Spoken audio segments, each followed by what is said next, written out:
आज तक। आपके साथ मैं हूं अर्पिता आर्य। सीधे लिए चलते हैं, प्रधानमंत्री नरेंद्र मोदी संबोधित कर रहे हैं।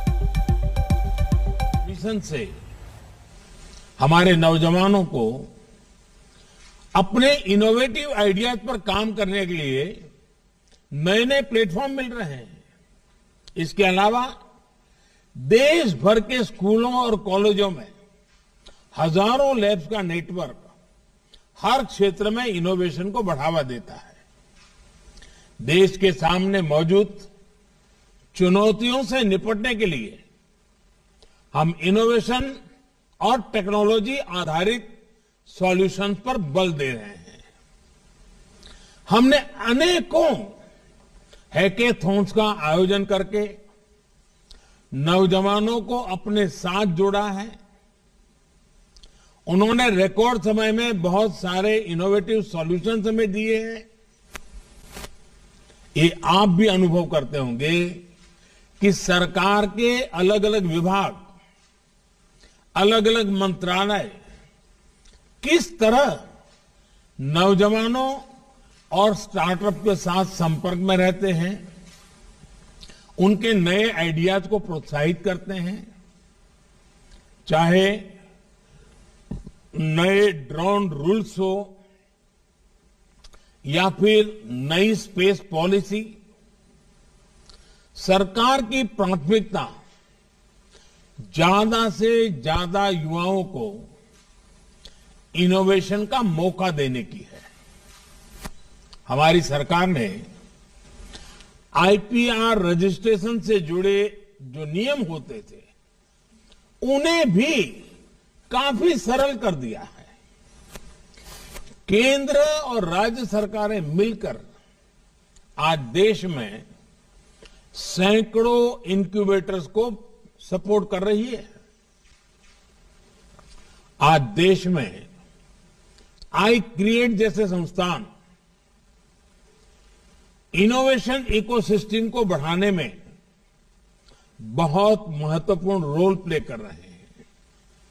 आई क्रिएट यानी international centre for entrepreneurship and technology, ये संस्थान अनेकों स्टार्टअप्स को मजबूत शुरुआत दे रहा है, इनोवेशन को प्रोत्साहित कर रहा है और साथियों, सरकार के इन प्रयासों का हम असर भी देख रहे हैं। वर्ष 2013-14 में जहां 4000 पैटेंट्स को स्वीकृति मिली थी, वहीं पिछले वर्ष 28,000 से ज्यादा पेटेंट्स ग्रांट किए गए हैं। वर्ष 2013-14 में जहां करीब 70,000 ट्रेडमार्क्स रजिस्टर हुए थे, वहीं 2021 में 2.5 लाख से ज्यादा ट्रेडमार्क रजिस्टर किए गए हैं। वर्ष 2013-14 में जहां सिर्फ 4,000 कॉपीराइट ग्रांट किए गए थे, पिछले साल इनकी संख्या बढ़कर 16,000 के भी पार हो गई है। इनोवेशन को लेकर भारत में जो अभियान चल रहा है, उसी का प्रभाव है कि ग्लोबल इनोवेशन इंडेक्स में भी भारत की रैंकिंग में बहुत सुधार आया है। वर्ष 2015 में इस रैंकिंग में भारत 81 नंबर पर रुका पड़ा था। अब इनोवेशन इंडेक्स में भारत 46 नंबर पर है, 50 से नीचे आया है। साथियों, भारत का स्टार्टअप इकोसिस्टम आज दुनिया में अपना परचम लहरा रहा है। ये भारत के स्टार्टअप इकोसिस्टम की ताकत है कि वो पैशन से, सिंसियरिटी से और इंटीग्रिटी से भरा हुआ है। ये भारत के स्टार्टअप इकोसिस्टम की ताकत है कि वो लगातार खुद को डिस्कवर कर रहा है, खुद को सुधार रहा है। अपनी ताकत बढ़ा रहा है, वो लगातार एक लर्निंग मोड में है, चेंजिंग मोड में है, नई नई स्थितियां परिस्थितियों के मुताबिक खुद को ढाल रहा है।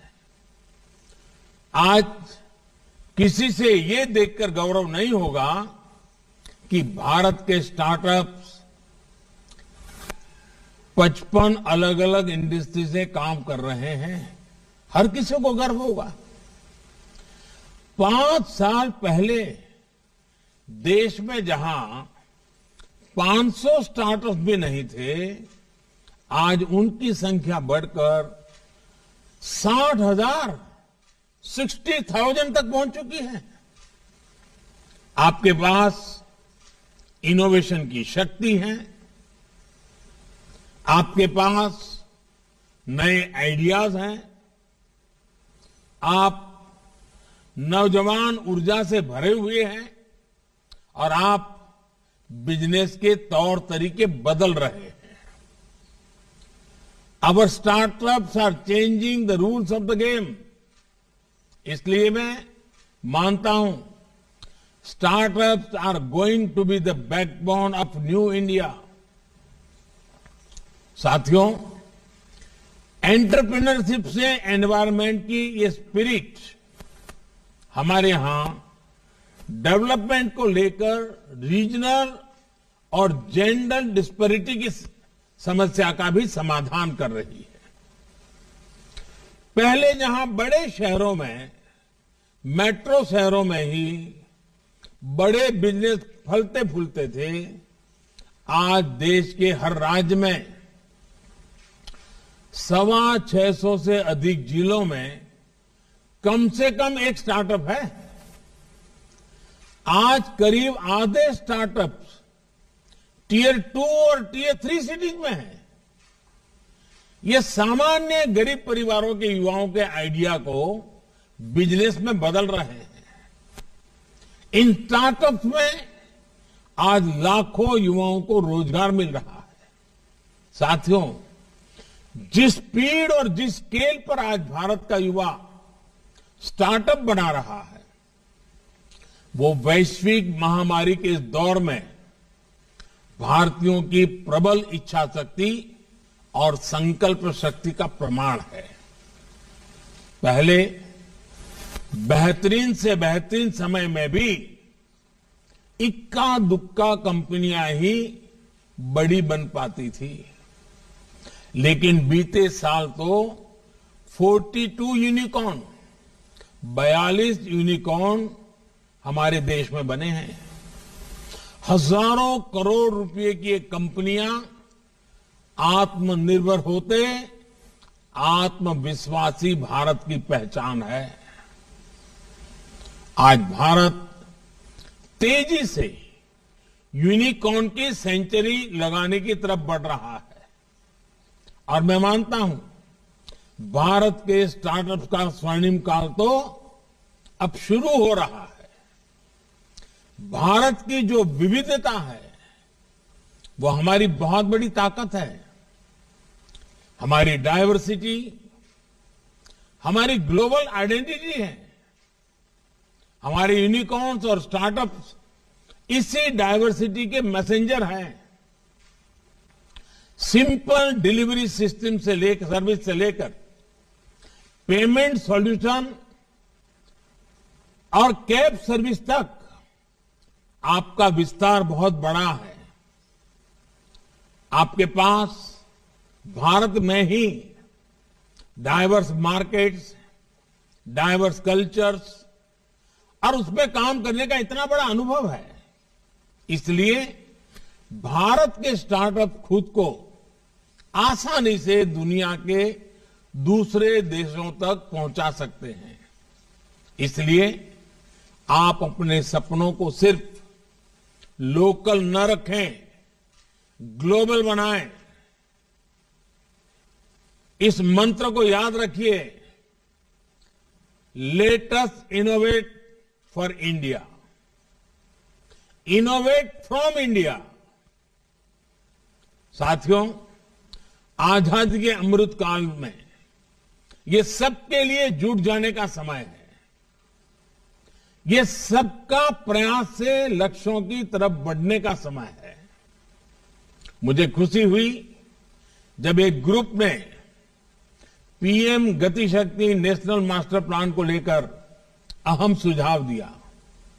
गति शक्ति प्रोजेक्ट में जो एक्स्ट्रा स्पेस है उसका उपयोग ईवी चार्जिंग इंफ्रास्ट्रक्चर के निर्माण के लिए किया जा सकता है। और अब बढ़ते हैं खबरों में आगे।